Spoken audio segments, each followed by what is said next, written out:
नमस्कार, मी अभय. ॲक्च्युली या हवेत कंबरदुखीसाठी व्हिडिओ करायचं मागचं कारण असं आहे की उन्हाळा आहे, उन्हाळा खूपच वाढला एकदम. त्यामुळे आपल्याला ज्या काही उष्णतेचे जे काही त्रास होतात हे आपण समजून चालतो.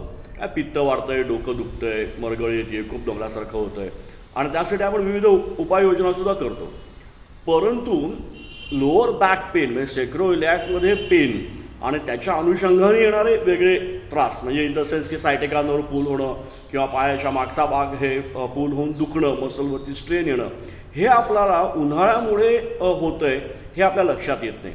म्हणून या हवेत वेगळा विषय घेऊन थोडं जरा लोअर बॅक पेनसाठी कसं करता येईल किंवा त्याची कारणं बेसिकली याच्यासाठी मी व्हिडिओ करतो आहे. आणि पर्टिक्युलरली जे रनिंग करतात, हिल क्लाइम्बिंग जे करतात त्यांना हा आत्ता त्रास होण्याची शक्यता थोडी जरा जास्त असते.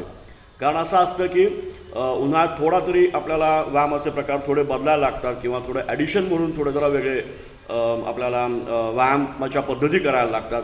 पर्टिक्युलर अँगार योगामध्ये ज्या रिकव्हरी पोश्चर्स आहेत, गुरुजींनी जे काही शोधून काढले अमेझिंग येते. In the sense active relaxation असेल किंवा रिकव्हरी पोश्चर्स असतील तर त्या आपल्याला त्या अनुषंगाने आपल्याला खूप छान करायला लागतात. म्हणजे आपली रिकव्हरी चांगली होऊन आपली एफिशियन्सी या हवेत देखील चांगल्या पद्धतीने टिकून होते. लोअर बॅक पेन होण्याचं दुसरंसुद्धा ऑब्व्हियसली एक कारण आहे की आपलं जे स्ट्रक्चर आहे लोअर बॅकचं की लंबार आतमध्ये गेलेला असतो, सेक्रम किंचित बाहेर असतो. तर त्याच्यामुळे आपलं कसं होतं की आपलं काहीही जरी झालं तरी लंबारचं प्रेशर सेक्रमवरती आणि बटकचं प्रेशर परत सेक्रमवरती येतं. आणि अनफॉर्च्युनेटली ना हे कशाने वाढतं तर हे जास्ती वेळ आपण बसून काम करतो त्याने वाढू शकतं. जास्ती वेळ उभं राहून माहिती आपल्याला पाय किती ड्रेन आउट होतात, पाय किती दमतो, एका बाजूला एका एक पायावरती उभं राहतो आपण. अपार्ट फ्रॉम दॅट जास्त आपण रनिंग केली, चाललो तरी पण हा पेन या हवेत वाढतो. आणि त्याच्यापेक्षा एक आश्चर्यकारक गोष्ट म्हणजे अशी असते की आपण खूप वेळ झोपलो तरी पण हा पेन वाढतो. म्हणजे कसं होतं की आपण आपल्या रोजच्या जीवनातल्या ज्या काय आपण ॲक्टिव्हिटीज करतो तर त्याने हा पेन वाढण्याची शक्यताच जास्ती असते. तर त्यामुळे आपल्याला काय करायला पाहिजे की आपल्याला रिकव्हरी पोर्शन्स या आपल्याला व्यवस्थित करायला पाहिजेत. आणि या रिकव्हरी पोर्शन्स करताना तज्ज्ञ रिकग्नाइज्ड सर्टिफाईड अयंगार योगा टीचरकडे जा असं मी तुम्हाला सांगेन. कारण कसं होतं की आता मी असं नाही सांगू शकत की ही पोज करा त्यांनी बरं वाटेल, ही पोज करा त्यांनी बरं वाटेल.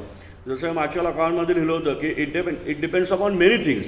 म्हणजे तो माणूस कसा आहे, त्याची प्रकृती कशी आहे, त्याने आदल्या दिवशी काय बिहेवियर केलं आहे, कशामुळे कॅच आला. कारण काय होतं की मी ओके आहे कालपर्यंत आणि एक शिंक आली किंवा काहीतरी खालती किंवा असं काहीतरी गेलो आणि कमरेत कॅच आला, हे क्वाईट कॉमन आहे. तर विशेष नॉर्मली जर हिस्ट्री नसेल बॅक पेनची तर एवढं विशेष काय घाबरण्यासारखं कारण नाही आहे. परंतु मात्र काळजी मात्र ही नीट घेतली पाहिजे. तर I think it should be okay for you. अजून सांगेन कसं काय होतं ते. So take care. आणि कमरेची या हवेत मुख्य काळजी करणं लक्षात येत नाही, रिलेशनच येत नाही आपल्याला की या हवेत आपल्याला कंबर असा सायटिका टाईप किंवा बाकीचे lower back pain, leg pain असे होऊ शकतील ते. त्यामुळे जस्ट आपण काळजी घ्या. ओके.